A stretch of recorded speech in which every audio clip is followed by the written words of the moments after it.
Olá pessoas! Hoje vamos falar um pouco sobre as células procarióticas e as células eucarióticas. Vamos diferenciar esses dois grupos de células e falar como é que se deu a evolução dessa célula eucariótica. Então, enfim, vamos falar de evolução da célula. Vamos começar então falando aqui da célula procariótica. Tenho que dar algumas definições para que vocês entendam o que é uma célula procariótica. Em primeiro lugar, procarionte vem de pró, anterior, primitivo, antes da carioteca. A célula, ela tem três partes básicas. Ela apresenta uma membrana plasmática, que é a membrana que delimita a célula com o seu meio externo. O citoplasma, que é a parte fluida onde vai estar presente os orgânulos celulares. E o núcleo. O núcleo é onde está disperso o material genético, o ácido desoxirribonucleico e também, às vezes, o ácido ribonucleico. Acontece que as células procarióticas, elas não apresentam a tal carioteca, a membrana nuclear. Essa membrana que delimita o núcleo do citoplasma. Então, esta célula é uma célula muito mais simples. Ela tem uma membrana plasmática, um citoplasma, e o seu material genético ele está completamente disperso no citoplasma. Ele não apresenta uma delimitação, certo? Uma demarcação onde existe o núcleo e o citoplasma. Enfim, eu tenho aqui alguns exemplos, né, de célula procariótica. Melhor, eu tenho apenas um exemplo aqui. É o caso de uma bactéria. A bactéria, ela é uma célula procariótica, certo? Então essa bactéria, ela apresenta aqui o seu material genético disperso no citoplasma. Ela apresenta aqui uma organela que está presente em todas as células, tanto as células eucarióticas como células procarióticas, que nós chamamos de ribossomos, são chamados inclusive de grânulos universais, pois essa organela que é responsável pela síntese de proteína, ela está presente em todas as células, certo? Agora, aqui na célula procariótica, a única organela presente aqui no citoplasma é realmente o ribossomo. Essa organela que é responsável pela síntese de proteína. Então aqui nessa bactéria eu tenho aqui, certo, esse citoplasma, que é o hialoplasma, a parte fluida, o ribossomo, que são as organelas da síntese de proteínas. Nós temos aqui algumas dobras da membrana plasmática, aqui da membrana interna, que nós chamamos de mesossoma. Esse mesossoma, ele tem uma importância nas atividades respiratórias da célula. No caso, a produção de energia. Aqui está ligado à produção de energia. E é claro que, como qualquer bactéria, ela apresenta, além da membrana plasmática, uma parede celular. Só que essa parede celular, ela difere da parede celular da célula vegetal. Essa parede celular, ela é específica de bactérias. Ela é de peptidoglicano. Ela é formada de peptídeos, que peptídeo vem de aminoácidos, vem de proteínas, certo? Glicano vem de glicídios. Então ela é uma parede celular formada de peptidoglicano. Isso aqui é uma célula procariótica, uma célula mais simples, muito simples.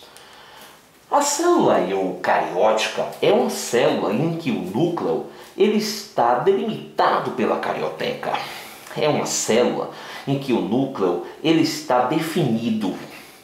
Nós temos a membrana plasmática, o citoplasma com diversas organelas celulares e nós temos um núcleo delimitado.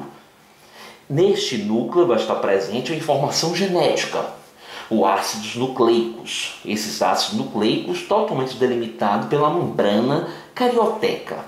E é por isso que vem eucariontes, quer dizer, eu de verdadeiro, verdadeira carioteca. Então o que acontece? Essa célula eucariótica é uma célula muito mais evoluída. E aqui eu tenho como exemplo os protozoários, os fungos, as plantas e os animais. Ou seja, a partir do reino protista, nós temos células eucarióticas, células muito mais evoluídas. Elas já apresentam um sistema de membranas internas, o que nós chamamos de sistema de endomembranas. Esse sistema de membranas internas vão formar diversas organelas que nós estudaremos em outra aula. Outra aula, camarada, essa não. Mas no caso nós temos diversas organelas aqui formadas pelo sistema de endomembranas. O nosso objetivo principal aqui é diferenciar a célula procariótica da célula eucariótica. Essas organelas como retículo endoplasmático, liso e rugoso, complexo golgiense, mitocôndrias, cloroplastos, todas essas organelas nós estudaremos em outra aula. Mas a célula eucariótica, ela evoluiu da célula procariótica. É uma célula que saiu da procariótica. Mas como é que aconteceu isso? Antes de falar dessa evolução, eu vou falar aqui também da célula eucariótica vegetal. Porque a célula eucariótica animal, ela tem a membrana plasmática. A célula eucariótica vegetal, além da membrana plasmática, ela apresenta uma parede celular. Essa parede celular da célula vegetal é de celulose. Celulose, um polissacarídeo, são açúcares.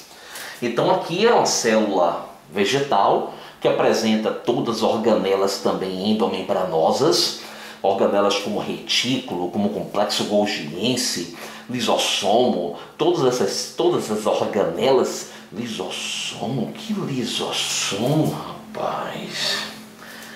Que lisossomo? Falando da evolução celular, as células eucarióticas evoluíram das células procarióticas. E como é que houve essa evolução? Nós temos aqui um procarioto ancestral, o crescimento dessas células, desse procarioto, um processo de invaginação da membrana plasmática. Essa invaginação são entradas, entradas nessa membrana, então invaginações na membrana plasmática. E essas invaginações da membrana foi formando um sistema de membranas internas presente na célula eucariótica. E é claro que também na formação do sistema de membranas internas formou-se a carioteca, que também está ligada ao sistema de membranas internas. E aí você tem aqui a célula eucariótica. Isso aqui é a teoria de Robertson.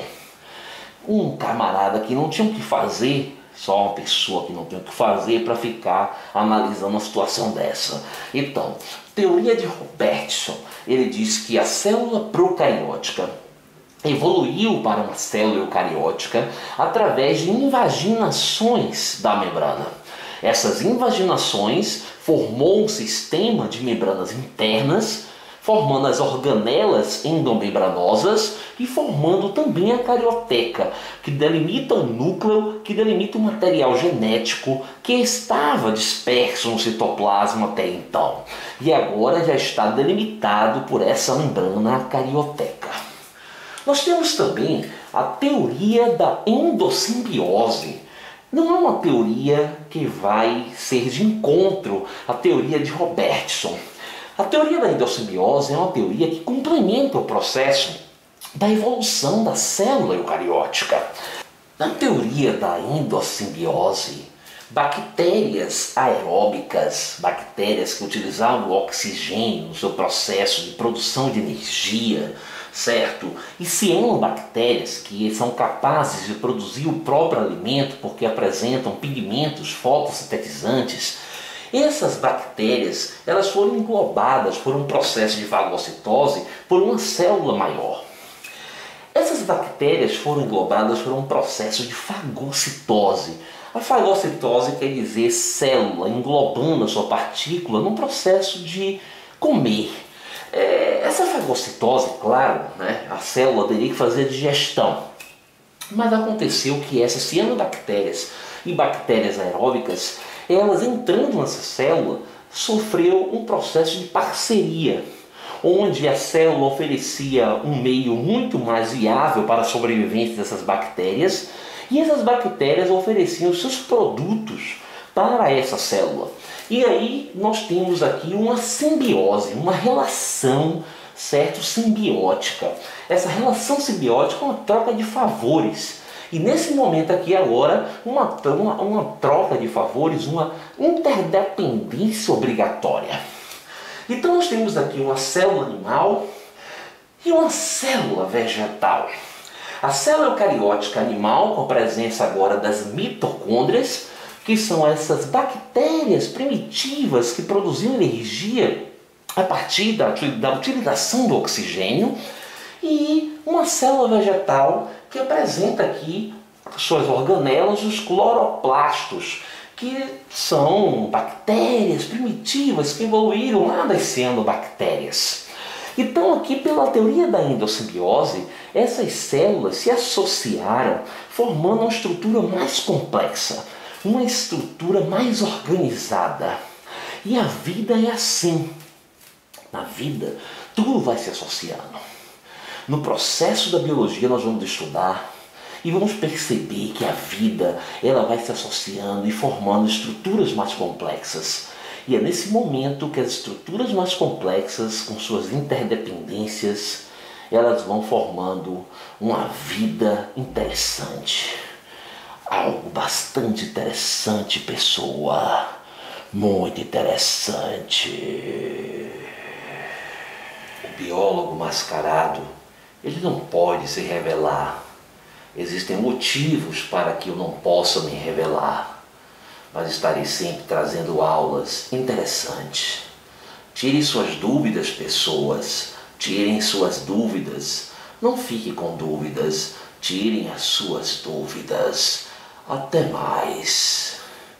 O biólogo mascarado está contigo.